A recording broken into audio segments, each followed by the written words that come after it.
Okay, we'll go ahead and call Senate Utilities to order, February 15th, Wednesday.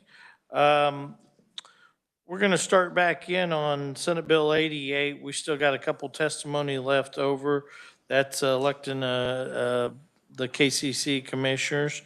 After that, we'll go ahead and move to Senate Bill 166. I guess we're going to hold off on doing the lighting bill until tomorrow because we've got a little more work to be done.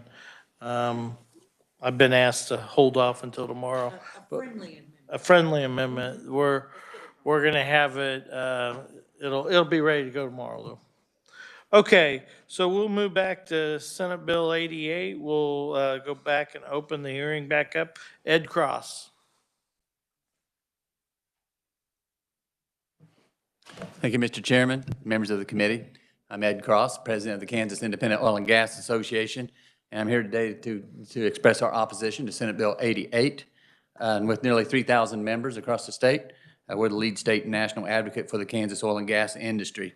I spoke before this committee before on the state of the oil and gas industry when you heard me say then that we opposed electing commissioners, and we still stand opposed to this bill.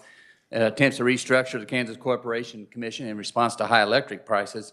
Like all citizens, we too are concerned about electric rates, and we need to find solutions to those, and we look forward to discussions with all groups together on ways that we might be able to address those issues. I know we have ideas, and we're willing to share those ideas with others. However, changing the KCC structure to make KCC commissioners elected is a non-starter for us. KCC commissioner responsibilities require qualified professionals with a high level of analytical and skills and objective apolitical approach to complex issues. And making commission positions elected could turn the commission decisions into who has the most leverage and power to win elections rather than who can do the best job as a commissioner. It's good that the commissioners are appointed here rather than elected. Establishing KCC commissioners as elected positions would allow wealthy special interests to flood elections with vast amounts of spending, making it more difficult for everyday Kansans to have their voices heard, as elected commissioners would favor policies that prioritize their donors. The current system of having commissioners appointed by the governor has worked well in Kansas. Commissioner performance reflects on the governor who appoints them, and that makes it important for a governor to appoint qualified professionals to the commission. In addition, governor-nominated appointees must come before this committee, the Senate Utilities Committee, for confirmation hearing and vote, and then be approved by the full Senate floor.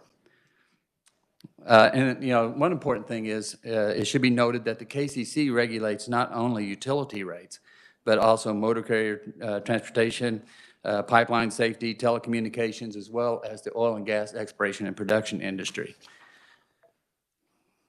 The environmentally responsible oil and gas production requires effective regulation, and we believe in that state regulatory process, and the KCC Oil and Gas Conservation Division is very effective at regulating the Kansas oil and gas industry. They have a record of responding to new conditions and altering the requirements to effectively manage environmental risks. I am a Kansas Associate Representative to the Interstate Oil and Gas Compact Commission, or the IOGCC, and that's a national organization representing the governors and regulators from 31 oil and gas producing states and 7 Canadian provinces.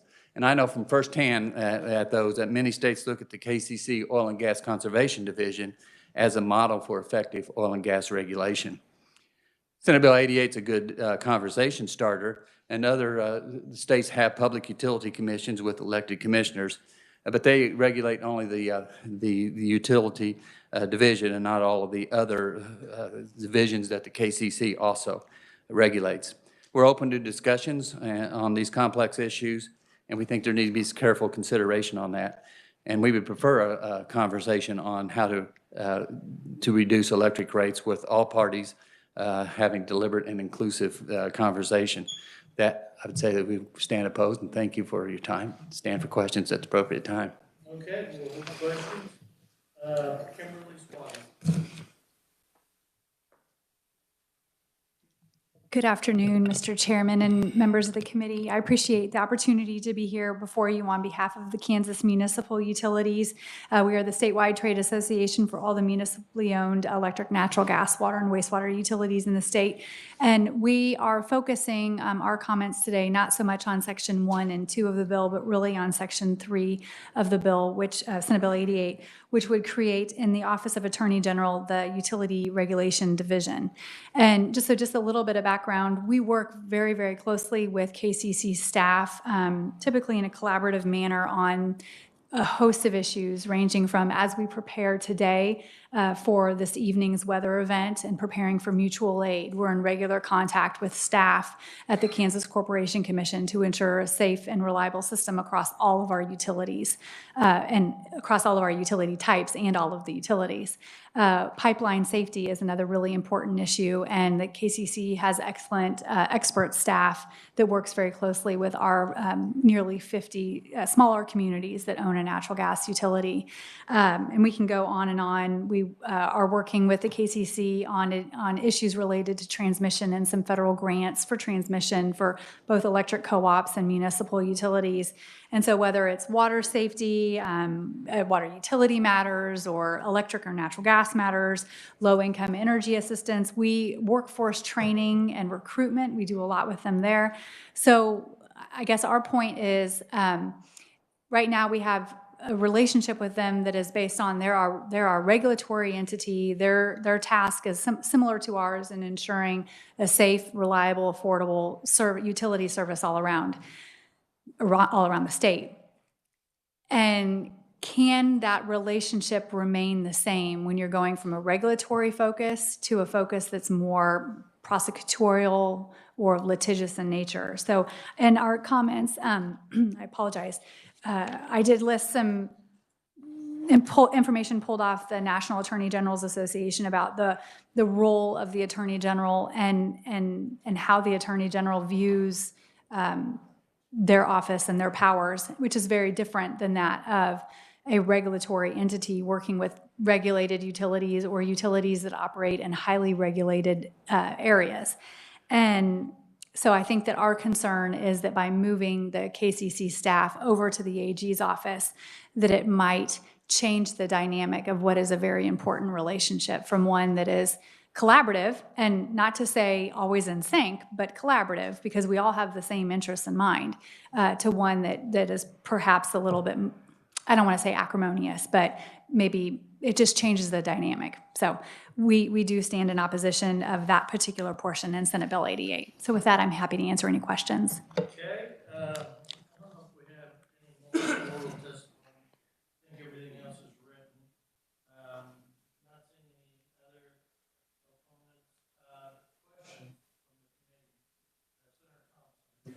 Question. Thank you, Mr. Chair. And this would be for any of the opponents.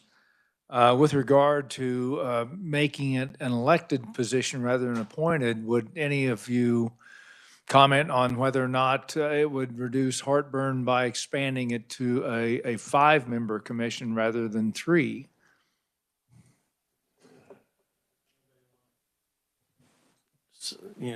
Tell us, With regard to elected, if it were to become elected. would they be appointed or elected? Elected. If we went to an elected version, rather than just 3, have 5 commissioners. Just curious. Well, Senator, I can just tell you that whether it's 3 or 5, that, we have 3,000 members, and I haven't heard one member that would be supportive of elected commissioners from our standpoint. Okay, thank you. Thank you. Okay, Mr. Chair. further questions or comments? Not seeing any.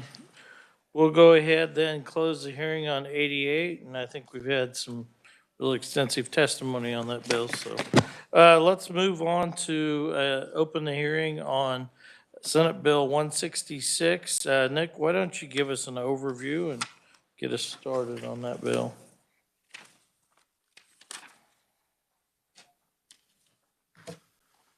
Thank you, Mr. Chairman. Good afternoon, committee. So Senate Bill 166 amends KSA 66-1, Com 178. And what this statute does is it relates to electric transmission line siting permits in front of the Kansas Corporation Commission. So I'll just briefly describe current law, and then I'll get into what the bill does real fast. So currently, under this statute, under this statutory scheme, transmission line siting application has to go before the State Corporation Commission before a public utility can begin site preparation, construction of that line, or to start the process of eminent domain if they're going to exercise that eminent domain authority.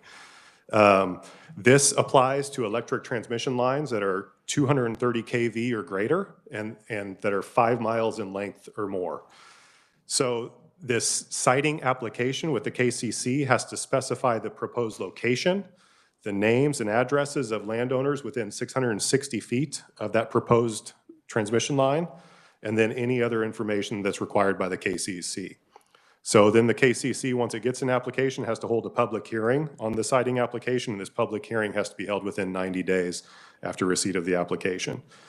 After that public hearing, the KCC is required by statute to determine the necessity and reasonableness of the proposed location, and the KCC would consider the benefits to consumers both inside and outside of Kansas and the economic development benefits that the line would potentially produce.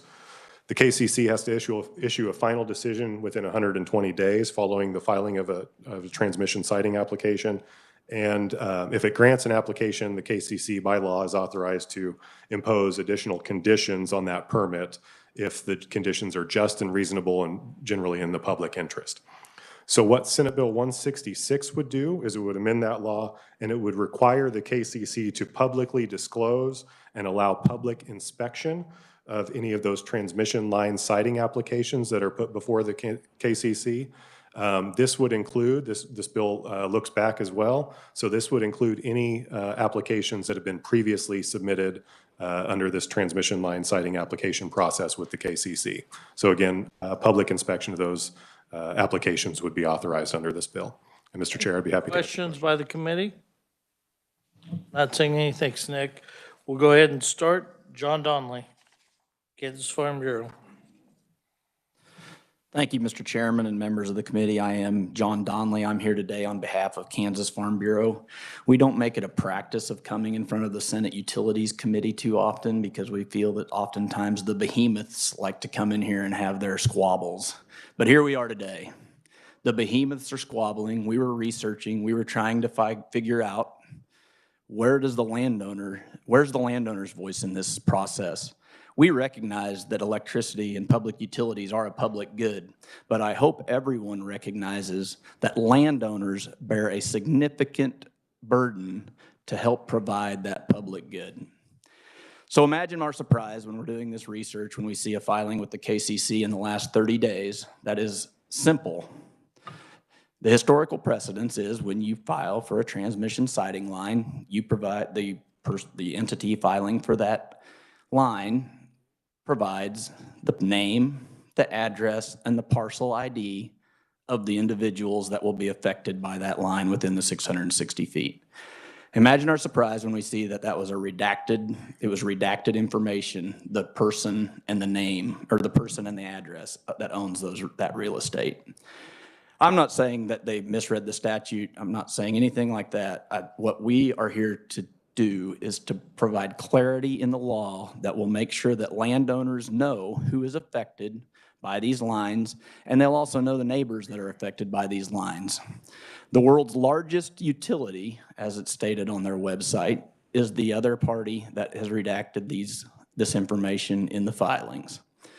I would suspect, and this is a dangerous game that I'm playing here, but I would suspect that they're spending more on this bill, on this hearing right now than some of the landowners that are affected by this bill can afford to pay an attorney to go do the research and fight these claims. All we are asking is public information be provided in the filing. I'll stand for questions.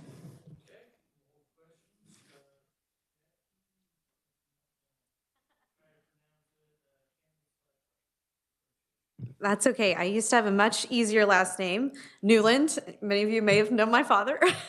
And now it's Garagiola, so I'll provide that for everyone for your ease. But I don't expect you. You can call me Jackie G if you really want to. There you go. Well, thank you, Mr. Chairman and members of the committee, for allowing me to be here today.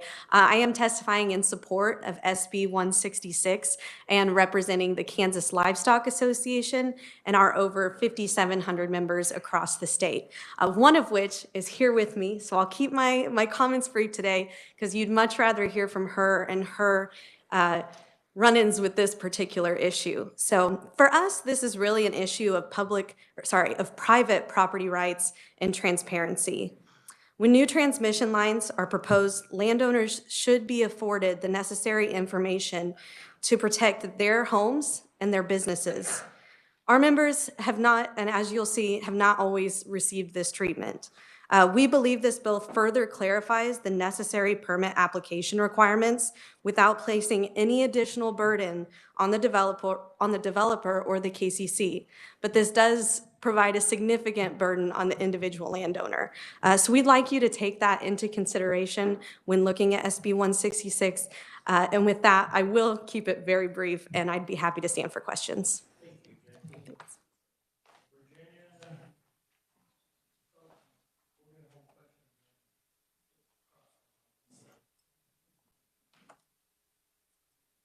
Good afternoon. Thank you, Chairman Olson and senators of this committee. I came from Florida because I felt that this hearing was important. SB 166, I am in full support of, and I come from Southeast Kansas. I've been a resident of Southeast Kansas all my life. I've been the biggest cheerleader. I've been the biggest supporter of small business. I've served the state as the leader of the state fair. Rural life is what I choose, and I'm very proud of that. It wasn't too long ago that I don't usually get in this lane. I don't know much about utilities. It's complicated. You got to know a lot of acronyms. You got to know federal. You got to know state. You got to know a lot of players, and I just have never been into this lane until I got a phone call from a young girl, young landowner, a generational landowner, who told me this incredible story about a line, a transmission line, coming through the heart of Southeast Kansas diagonally. And I thought, I haven't heard a word. And so she continued her story, and the line is being, it allegedly, they have a map, and it looked like it was going to affect her brand new horse barn where she teaches children about horses and how to be riders. And her concern was, I have a notice. I feel like I need to go to the hearing. I want to stand for my land. What do you think? And I was thinking, courage, girl. You have courage, and if you want to face off with KCC and a energy company called NextEra, I'll help you. I'll do my due diligence, try to find out a little bit about it. The hearing's in 20 days. 11 days before that hearing, 2 KCC commissioners held a meeting outlining how what they were going to allow in the hearing, and it evidently eliminated some of the largest electric users in Kansas, Goodyear, Spirit, Arrow, and it eliminated them from presenting anything against the NextEra certificate of convenience. When I read that, then I became really interested, because when you don't want to hear from the largest electric users that provide a lot of jobs to Kansas, there must be something more to this. It evidently handed NextEra a win in the hearing. I watched a young girl that had a lot of courage that went up and thought she might have a fighting chance, have a deck stacked against her. I don't know how you feel, but landowners take that serious. When something's stacked against you, you would have hopes that the process would work. And so in my testimony, I've included a timeline of a couple of these transmission lines. So SB 166 would just tighten down the requirements of being transparent. When you look at that timeline, yeah, they're two different projects, and they occurred in two different parts of the state, but they both followed the outline process that the statute requires. What I'm seeing missing from the next era is any communication, any meetings, any public hearings. In fact, commissioners and some of the counties affected that I called were surprised to even hear about this project. So when you're having a transmission line go through the heart of Southeast Kansas, and we take pride in our counties, we have a lot of people that spend a lot of time being very conscious of game and wildlife and opportunities to hunt. And a transmission line coming from Wolf Creek to Missouri, delivering our nuclear energy to Missouri for co-ops to use, doesn't, and the utility users in Southeast Kansas get to pay for it. I find that a little ironic. And so my questions were, is this even needed? Will this affect the rate payers in Southeast Kansas that didn't really relatively choose to give electric to Missouri? But we can't afford to add one more burden on our fixed income population, which is high. And these people struggle every day. So the cities in Southeast Kansas that do sell electric as to base their budget, their city budgets on, are having trouble collecting the electric fees. And so we're at a breaking point of a relatively Florida company that has come in, actually is very untransparent, holds no meetings with maybe a handful of owners, hasn't done a town hall in Allen County where 59 owners are affected. And I just find that something has to be done. These companies, are we heading towards resale of our electric to states that don't have enough because they're growing? You know, it becomes unbalanced when you got a free agent out there taking our electric and giving it to Missouri. Now, I'm sure I'm making it a very simplified, statement there. I'm sure it's complicated. And in your timeline, you'll see how complicated it is, because I went through the Federal Register, I went to the KCC, and I listed on that timeline everything that had been filed. We now face, not only do they get a certificate of convenience, they want to expedite the process. At some point, all the landowners need to be informed. They said they're going to start having these town halls next week. Well, I say that's about 4 or 5 months too late. You have to build trust, and you have to build consensus among the people. If you notice that the Grainbelt project, thousands and thousands of pieces of public input they received and cataloged, and I got that information from the KCC. So SB 166 does it go far enough? Probably not for some people that have had to deal with it lately. But I think it's a great start of where we begin to make sure that these players that come into Kansas have our best interest at heart. And I know that every senator here, you love Kansas. And we need to make sure that the future generations don't have to deal with transmission lines that are there forever. And forever is a long time. So thank you for the time today, and I hope that you will support this bill. And thank you for allowing us to at least have a say. Thank you, Virginia. Rochelle McGee Smart.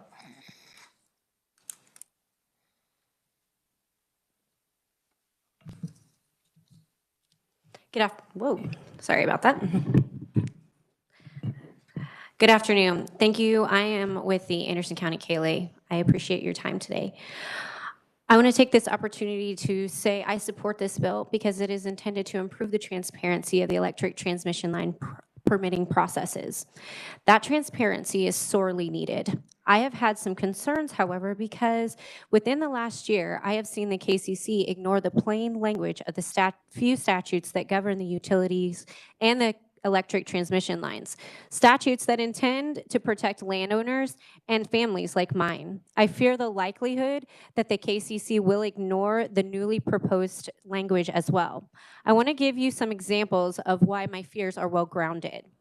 As part of the CCN hearing, NextEra admitted to entering into option agreements with landowners for easements on land and entering onto properties to conduct studies, including soil samples, to assist in line development.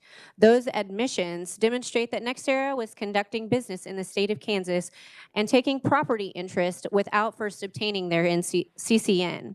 NextEra's studies show that it began site preparation without the necessary siting permits. We objected to these illegal actions, and the KCC essentially ignored our objections and the protections that those statutes provide my family. 5 months before the KCC issued the CCN, NextEra had 2 virtual meetings. At those meetings, NextEra signified that the electric transmission line locations were set and there would be no significant changes in the location. They also threatened landowners by saying if they did not sign option agreements, they would acquire the land by eminent domain. NextEra's March statements are false, meant to bully landowners. The transmission line location could not be set by NextEra because they had not received their CCN, much less their siting permit. Without the siting permit, they have no eminent domain authority. But NextEra's bullying and the KCC's disregard is simply sickening. One afternoon, I received a phone call from what we were led to believe we were speaking with the USDA. They were wanting to survey our crop ground. We work with the USDA often, so this was very common, and we agreed. In reality, it was a NextEra representative. We found NextEra on our land. We immediately asked them to leave and reiterated to NextEra they had no permission on any of our properties. As part of our intervention on the KCC docket, we attempted to file affidavits from other landowners with similar problems. The KCC, of course, denied our attempts to introduce those affidavits. I had an 80-year-old neighbor who lived near me say, "Hi, Rochelle, this guy from NextEra, he keeps trying to get me to sign this thing called an option agreement." I tell them I don't want anything to do with it, but he says, they have eminent domain. What can I do? Are they going to take my land? I, of course, can't provide her with those answers, but I do empathize with her. Another landowner that lived out of state contacted me distressed, saying NextEra kept badgering her with phone calls throughout her work weeks. And when she told them that she wanted everything in writing, they refused. And when she asked about potential reroutes, NextEra evaded her questions. Finally, they told her that they were transferring her case to another agent and went silent. NextEra had a brief informal presentation. I was in a circle of neighbors discussing the presentation when one of NextEra's land agents came up to the group, instantly started making derogatory comments about me and my family, stating, "Yeah, those McGees, they're the reason we can't give you answers or information. They're the ones causing all the problems." On and on he went about how we were horrible people making problems for everyone. Of course, this man had never met me. The only thing that my family and I had done was try to protect our livelihoods. Finally, one of our neighbors spoke up and said, "Sir, that person right there, that's the person you're speaking about." The representative just turned around and walked away, made no apologies, and expressed no regrets.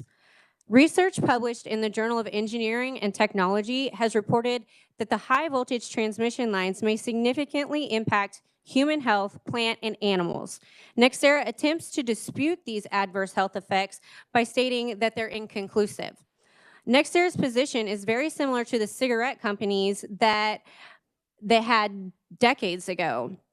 My family and neighbors should not face additional health risks simply because NextEra wants to build a transmission line less than a quarter of a mile from our homes, and in some cases, a couple of 100 feet. In sum, given the NextEra's laissez-faire approach to enforcing existing law and complete disregard for the poor treatment of landowners, I question whether textual changes proposed in Senate Bill 166 will correct the ongoing injustices I just described. I would encourage you to please read my full testimony about these situations. Please take action by passing Senate Bill 66 and consider taking additional steps to rein in the KCC and NextEra. Thank you. Thank you. Brian Riegert? Oh, okay. Do we have any other proponents? Questions for the proponents? Do we have any questions? Senator Warren. Thank you, Mr. Chair, and thank you for the testimony provided here today. Had a question, I'm not sure who it's for.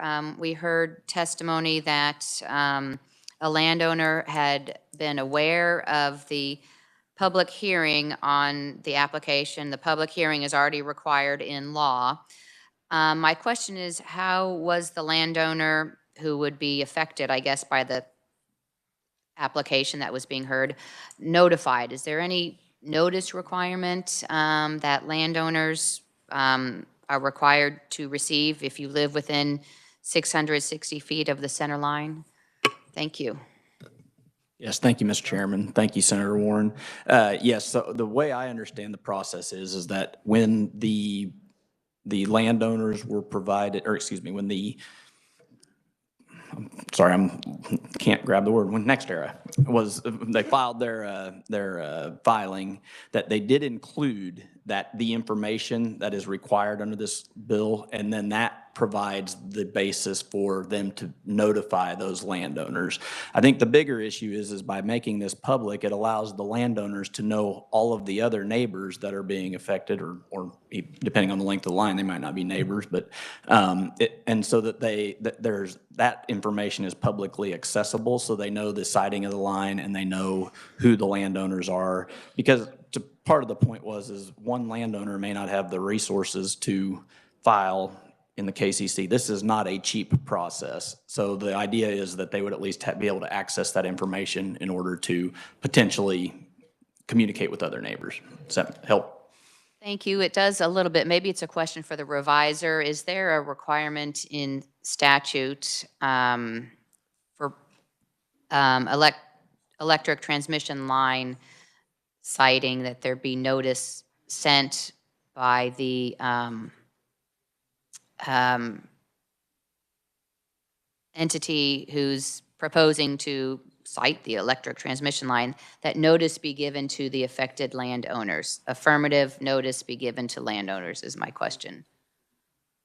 Go ahead. Yes, Senator Warren. So KSA 66-1-179 does require notice to be provided to the landowners by certified mail. It also requires those affected landowners that are within that 660-foot distance. It also requires notice to be published in a newspaper of general circulation in those counties as well. Okay, great, thank you. So each individual landowner is receiving certified mail, and it's published in a legal newspaper of qualified circulation in the area. So thank you, Mr. Chair. Other questions? Senator Francisco. Thank you, Mr. Chair. This is also for John Donnelly. So the information that this addresses would be considered public information because it's likely already on the county records of ownership with the name of the owner and the address? Correct, Mr. Chairman, Ranking Minority Francisco. Yeah, correct. This is already public information. All this bill simply does is make it, when the application is filed, that it is publicly available. This information is publicly available through the application process. That's all this bill does. John, normally it's always been done that way, right? Publicly, or? I am not a KCC expert or attorney, but it is my understanding that it has traditionally been public information in the filing. Other questions or comments? Senator Fagg. Thank you, Mr. Chairman. John, thank you for your presentation. When you look at 230 kV, that is at least 5 miles in length, is that enough or should that be smaller? I mean, are you happy with that? I'm talking about what goes to the KCC applies for electric transmission lines. Says it's got to be greater than 230 kV. 230, okay. I don't know that I can answer that question. I haven't thought through that adequately. So I think I see what you're saying. Are you? Should we be doing it for smaller stuff? That's my question. I mean, what do you feel comfortable with in that process? Right. That's a great question. I think notification and communication with landowners is key on all of these, whether it be solar sites, wind sites, transmission lines. So I think the more communication, the better. I think I probably was a bit strong in my testimony, but I think the landowner's rights in these situations are often ignored, and we don't even think about them in this building. But so that's not a good answer to your question. I'd need to think about that a little bit more and see what the policy implications would be. Thank you for the question, though. You know, and this is just me putting on my other hat. If this was going through farms where my family homesteaded and the ones around it that they've had for hundreds of years, I think I'd want to know the route, but yeah. Further questions or comments? Not seeing any. Okay. We will move on to the neutrals. Alan Anderson, Polsinelli, law firm.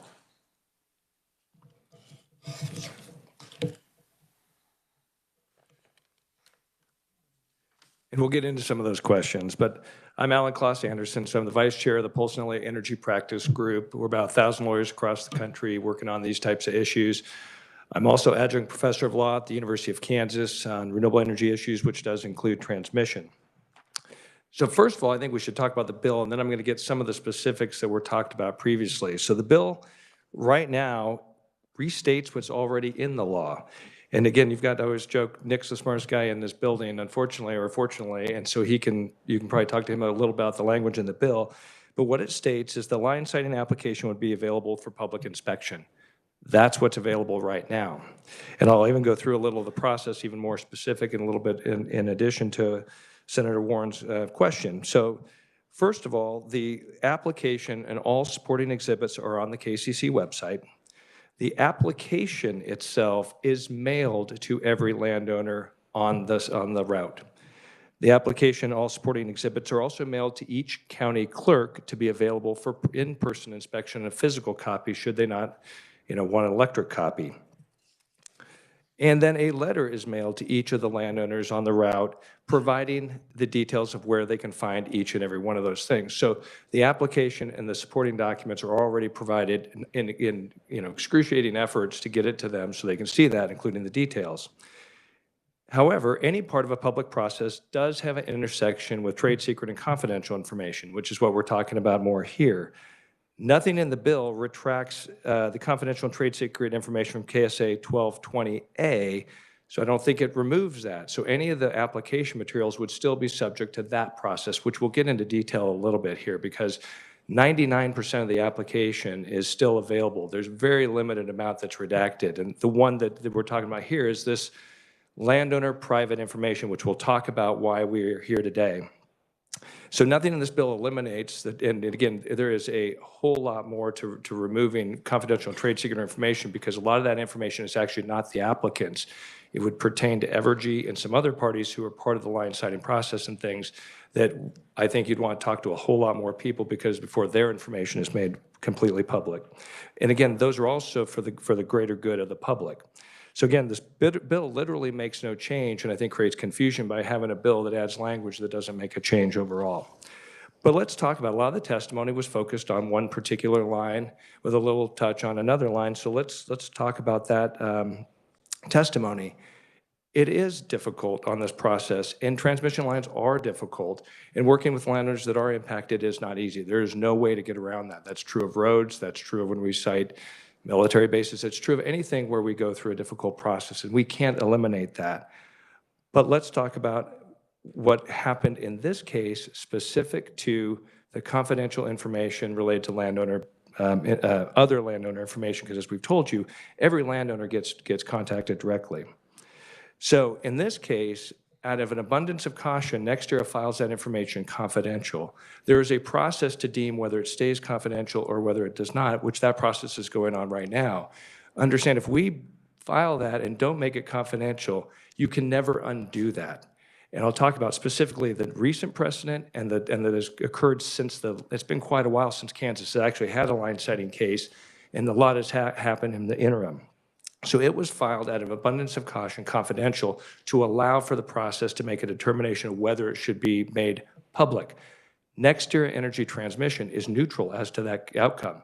We don't make the decision and do not take a position whether it should or should not be, but it isn't our information to unilaterally provide without someone go through the process and making the determination that that's good for the public. And I'll give some examples that have gone the other direction. And there's that specific precedent has taken place since the last line citing application. So again, we're neutral as to the outcome, but an important and smart process is critical to doing it the right way. So why did we file it confidential? Again, a long time since the last case, and what happens on the internet and how it can be used and abused has changed as well. And that's what other jurisdictions looked at when they made the determination to make this information confidential. That includes the Federal Energy Regulatory Commission deems this information to be confidential, and I'll talk about that, and I'll talk about the circuit court case where that was looked at, and that was the federal circuit court. Additionally, this is the project that goes into 2 states. Missouri deems this information to be confidential, and for very specific policy reasons, which I'll talk about. So again, we're neutral on it, but had we made this information public and it could be abused, then we can't pull that back. But if we start it confidential and let the process work its way out, then we can find out if that's the right decision for Kansas.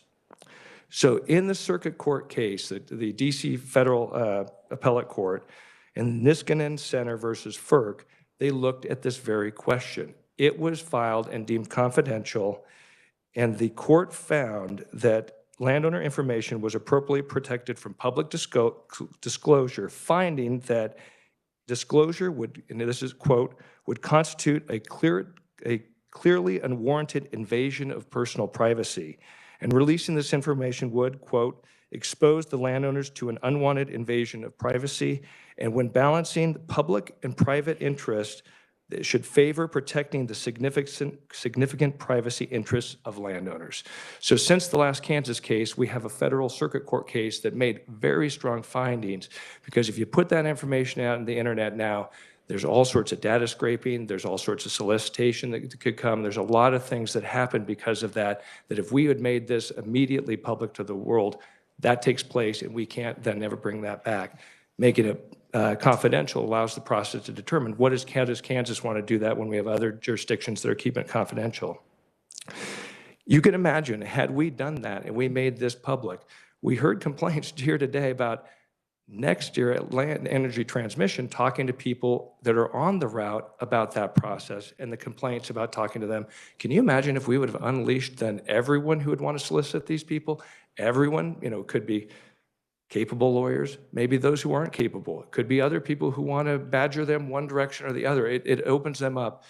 And that's the reason that a lot of other jurisdictions have decided, since the last time Kansas decided this issue, to keep it not confidential so that those people could make that determination. And on that point, that's lost in this whole process. The people that are on this route know they're on the route. They have all the information and have had it for a long time. If they wanted to work with a trade group, they can contact that trade group and say, please, let's coordinate. Those who don't want to work with that trade group or be bothered in any way, they now get the choice to be left alone. That's the difference. If we make it public, that's over. But everyone, nothing prevents them from interjecting in the process. We heard from someone that's been very part of the process. Everyone has that right. Everyone has the right to make themselves known, join with their trade group, and do it any other way they want. But if we had made it public, that choice and that opportunity for the state of Kansas to make that determination is gone. So again, we're neutral on this bill. I do caution that if you do a bill that does nothing and adds language, you create confusion. But secondarily, and that might be my professor hat opposed to the proponent or a neutral hat, but secondarily, we're neutral as to what happens with this information. But there is already a process to look at whether it should be made public. We don't make that determination. There's a process that's going forward right now. And in that process, we've said we're neutral. You know, KCC and others, you make that determination.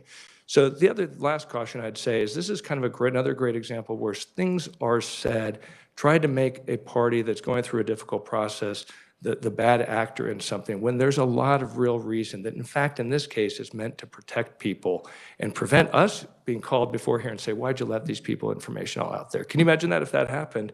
You probably are bringing us forward and say, hey, explain to us why you did that to those poor people. They didn't want to be bothered, and now you put them out there in the internet. So we're neutral, both as the KCC process in this bill, and I'm available for questions. Questions? Senator Thompson. Thank you.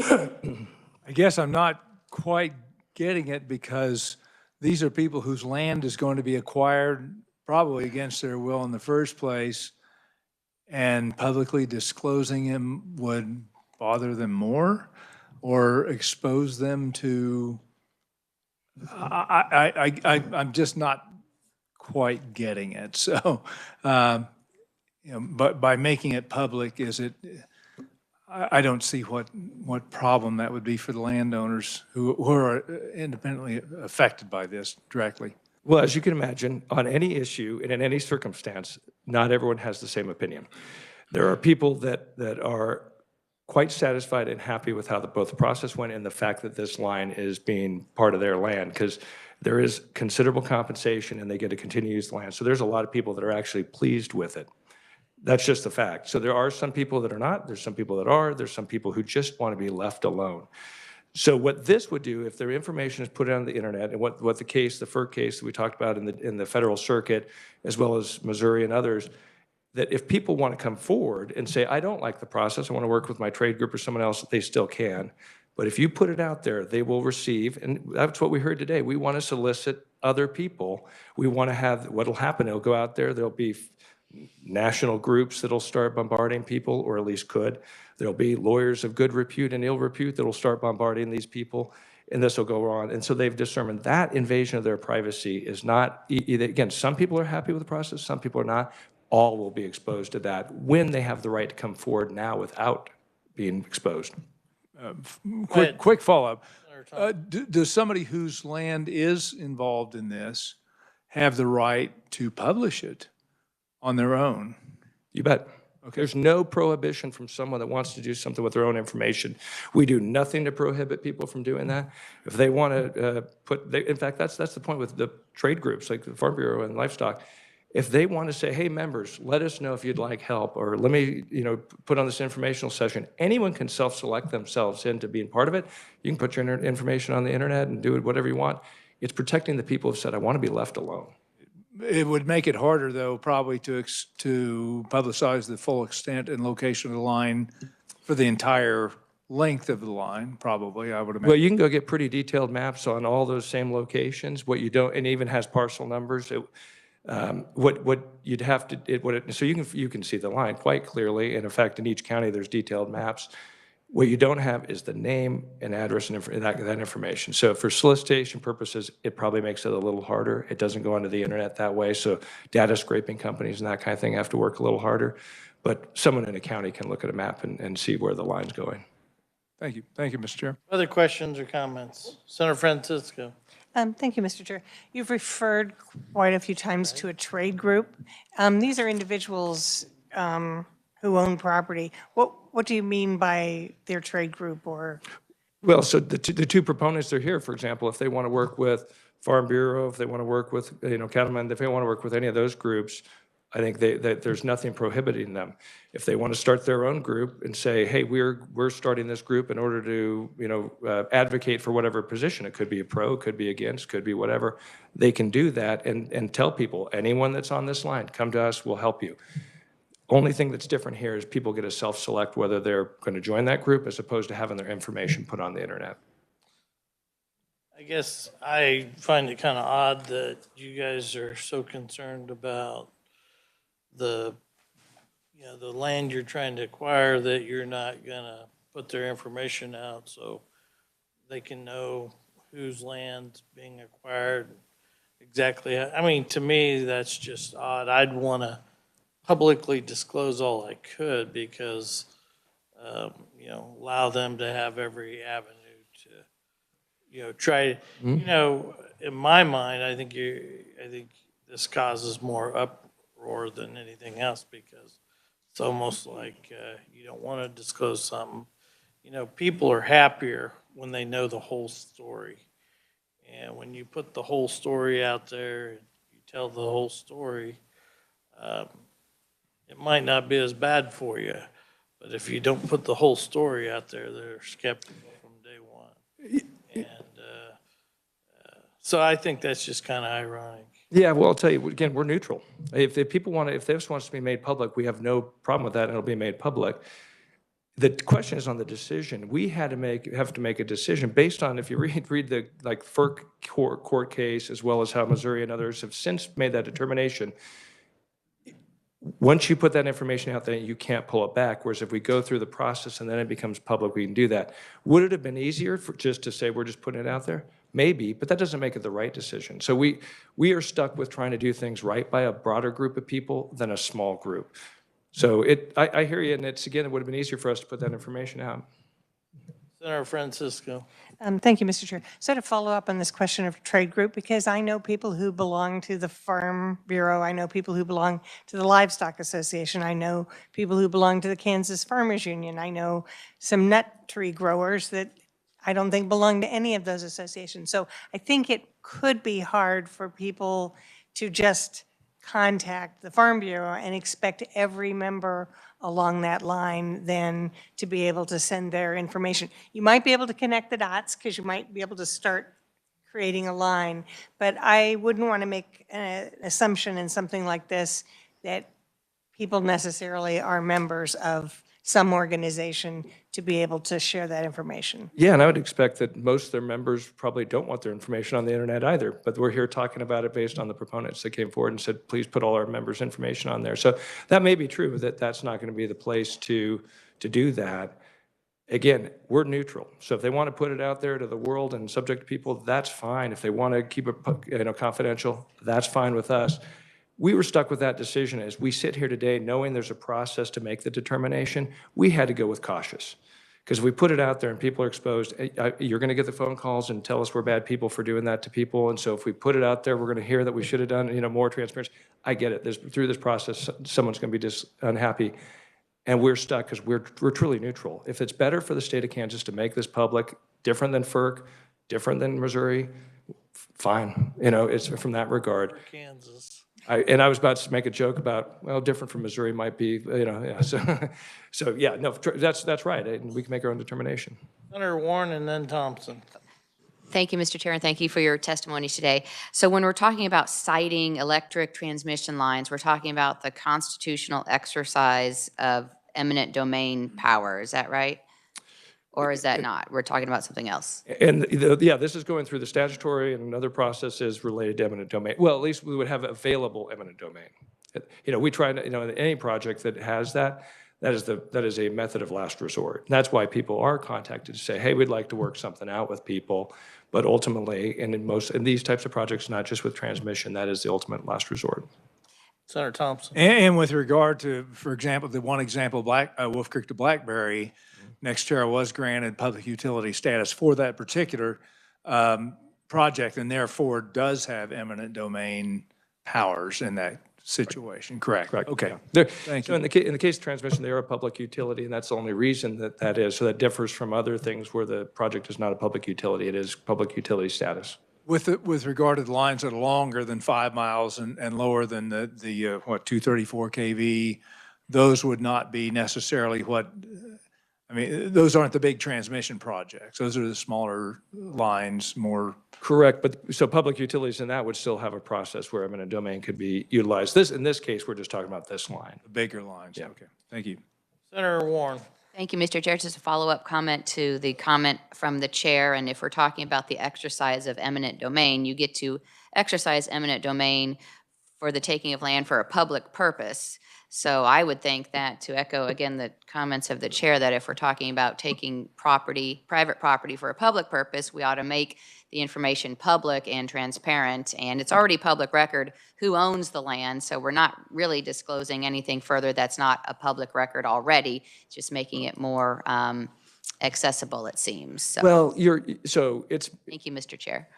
so it would be handled differently, in sense, again, the only difference, again, we're neutral on, is that it's not published out to the world. Any individual landowner knows it, they get to select whether they want the world to know it, which you can imagine there'll be different opinions on that. The only difference is that it's not published to the world, so that groups that want to solicit these people, it probably does make that more difficult. Again, that's not our decision, that's not, I don't really care at all as it relates to, it won't impact the line. Does it impact those people? That's what we were concerned about, that it really was going to have more blowback from just putting people's information on the internet. Okay, I think we've exhausted this testimony. Is there any other neutrals? Oh, I should have asked that question, not seeing any. Is there any opponents? Not seeing any. On 166, so we've got 49, 166, we will work. And then we got a hearing tomorrow. So we'll start off with a hearing and then we'll start working bills. And I plan on working both of these and then we'll see about the bill tomorrow. So be prepared to work them bills when we move forward. With that, we're adjourned. Thank you.